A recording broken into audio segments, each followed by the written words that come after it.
अस्सलाम वालेकुम, मैं हूं मरीम नवाज़ और आज 26 अगस्त 2024 है। पार्लियामेंट में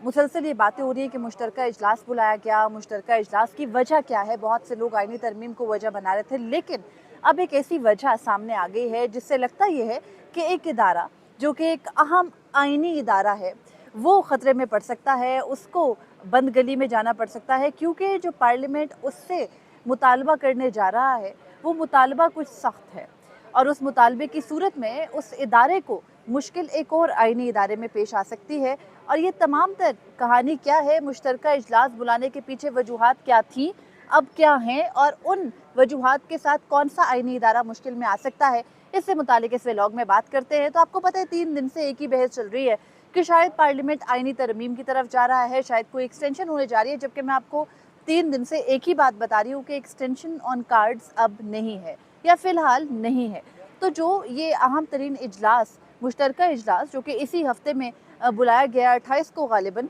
उस इजलास के अंदर क्या होना है, यही वो $1 मिलियन क्वेश्चन है जो बार बार सब कर रहे हैं। तो उस इजलास के अंदर होना कुछ ये है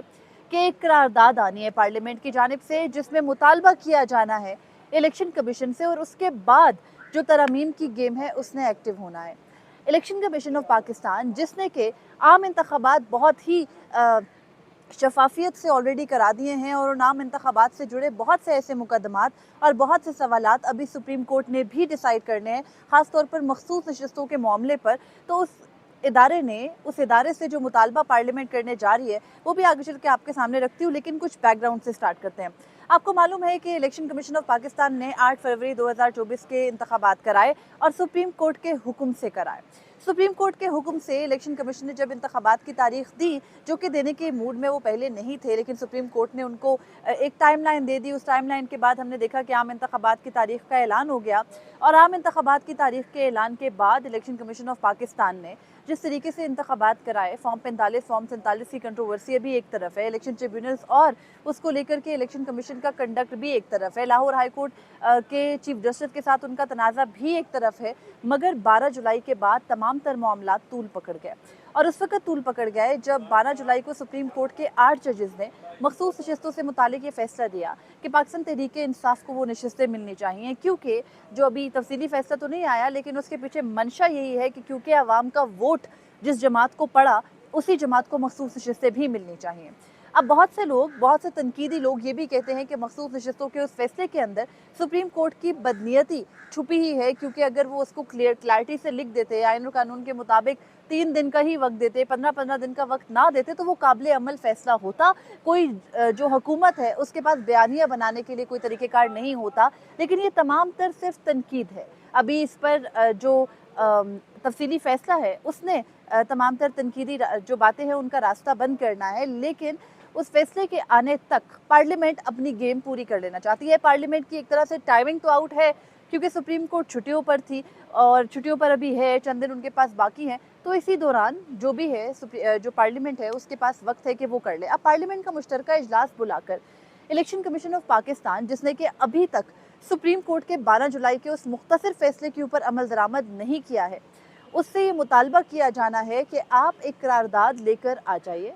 करारदाद के ज़रिए मुतालबा करना है कि आप उस फैसले पर अमल दरामद के बजाय जो नशस्तें हुकूमत को या हुकूमती इत्तेहाद को मिलनी चाहिए वो उनको दे दीजिए, ताकि हुकूमती इत्तेहाद अपने मतलूबा नंबर कौमी असम्बली के अंदर पूरे कर ले। मैंने आपको बताया कि मौजूदा जो असम्बली है उसकी नंबर गेम इस वक्त कुछ 3-4 नशस्तों पर आकर रुक जाती है, और वो 3-4 नशस्तें कौमी असम्बली के अंदर उन्हें सिर्फ एक ही सूरत मिल सकती हैं जब इलेक्शन कमीशन ऑफ पाकिस्तान मखसूस नशस्तें मौजूदा हुक्मरान इत्तेहाद को दे दे। तो हुक्मरान इत्तेहाद ये मुतालबा करने जा रहा है, हमारे कुछ ज़राए का ये दावा है कि मुश्तरका इजलास के अंदर ये करारदाद पेश करके और मंजूर करके इलेक्शन कमीशन से मुतालबा किया जाएगा कि आप जो मखसूस नशस्तें हैं वो दे दीजिए,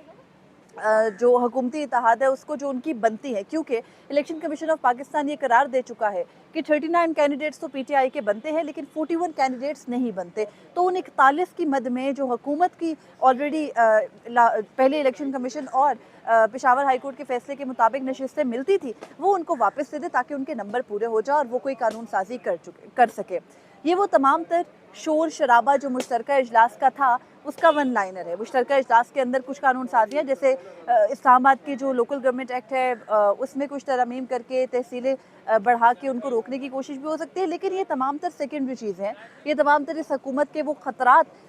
जो डैमेज कंट्रोल है वो करने के हरबे हैं। लेकिन अब ये हुकूमत जो मुश्तरका इजलास से अचीव करना चाहती थी वो मैंने आपके सामने रखा। दूसरी जानिब मैंने कहा कि जैसे आपने देखा होगा कि मैं ये बात कर रही हूँ कि इलेक्शन कमीशन बंद गली में कैसे है। 12 जुलाई को फैसला आता है। इलेक्शन कमीशन ऑफ पाकिस्तान ठीक एक हफ्ते के बाद वजाहत के लिए सुप्रीम कोर्ट, पहले ये कहता है इलेक्शन कमीशन अगले ही दिन के हम फैसले पर अमल करेंगे, यानी 13 जुलाई को इलेक्शन कमीशन फैसले पर अमल दरामद का ऐलान कर देता है। उसके बाद एक हफ्ते के बाद इलेक्शन कमीशन ऑफ पाकिस्तान वजाहत के लिए, क्योंकि सुप्रीम कोर्ट के हुक्म जो फैसला था उसमें ये दर्ज था कि अगर इलेक्शन कमीशन को कोई इब्हाम हो तो वो किसी भी जज के सामने दरख्वास्त दायर करके वजाहत ले सकता है। तो इलेक्शन कमीशन ऑफ पाकिस्तान ने एक वजाहत सुप्रीम कोर्ट से मांगी जो कि काफ़ी मज़क्का खेज थी, और वो ये कह रहे थे कि क्योंकि पीटीआई का पार्टी स्ट्रक्चर दुरुस्त नहीं है, तो उस पार्टी स्ट्रक्चर की अदम मौजूदगी में, जब उनका कोई चेयरमैन ही नहीं है, उनके इंटर पार्टी इलेक्शन वाला मामला ही नहीं दुरुस्त जो कि सुप्रीम कोर्ट के 13 जनवरी के फैसले के साथ जाके लिंक करता है, तो वहाँ पर इलेक्शन कमीशन ये कहता है कि हम उन 41 कैंडिडेट्स को पीटीआई का कैसे डिक्लेयर करें। मैं आज भी कहती हूँ, पहले भी कह चुकी हूँ, जवाब सिर्फ एक ही है कि आप उन 41 कैंडिडेट्स को भी उसी तरह से पाकिस्तान तहरीक इंसाफ का डिक्लेयर करके सुप्रीम कोर्ट के फैसले पर अमल कर सकते थे जैसे आपने 39 कैंडिडेट्स को पीटीआई का डिक्लेयर करके किया। लेकिन खैर इलेक्शन कमीशन ने जो अभी तक अपनी वेबसाइट के ऊपर ना तो पीटीआई के साथ वाबस्तगी की वो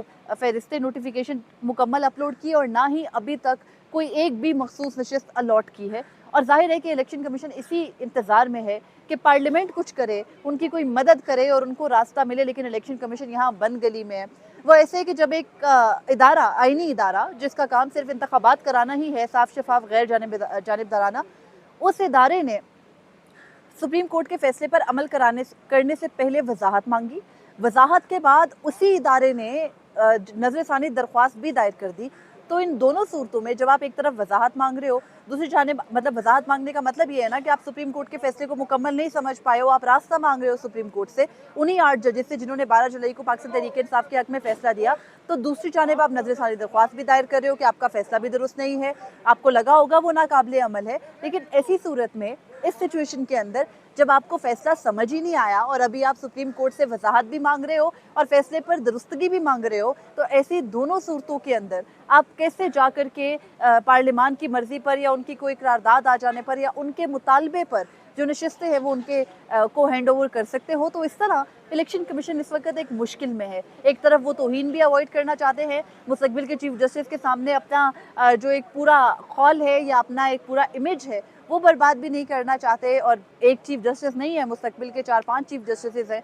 तो उन सबके साथ इलेक्शन कमीशन ऑफ पाकिस्तान इस खौफ का शिकार भी है कि तौहीन अदालत ना लग जाए। दूसरी जानिब हुकूमती मुतालबात भी हैं और उनकी कोशिश है कि मौजूदा हुकूमत इस बहरान में से कोई निकाल देगी कोई ना कोई रास्ता। तो उसका तरीका हुकूमत की तरफ से तो यही है कि करारदाद लाई जाए, उस करारदाद में इलेक्शन कमीशन से मुतालबा किया जाए। इलेक्शन कमीशन 39 सीट्स के हद में की सूरत में कोई 24 या 25 जो नशिस्तें इस वक्त कौमी असम्बली की खाली हैं वो मखसूस नशिस्तों के मद में हुक्मरान इत्तेहाद को दे दे और हुक्मरान इत्तेहाद एक आइनी तरमीम लाने के काबिल हो, चाहे वो अदलिया से मुतालिक हो, जजेस की एक्सटेंशन तो नहीं लेकिन आइंदा आने वाले चीफ जस्टिस का रास्ता रोकने के लिए ज़रूर हो। तो ये वो तमाम तर कोशिशें हैं जो इस वक्त हो रही हैं और ये वो मुश्तरका इजलास के पीछे छुपी कहानी है जिसका ज़राए अब तक दावा कर रहे हैं। तो अब तक के लिए इतना ही था। दिन में बहुत सारी और अपडेट्स आपके सामने रखूँगी। मुझे इजाज़त दीजिए। अल्लाह हाफिज़।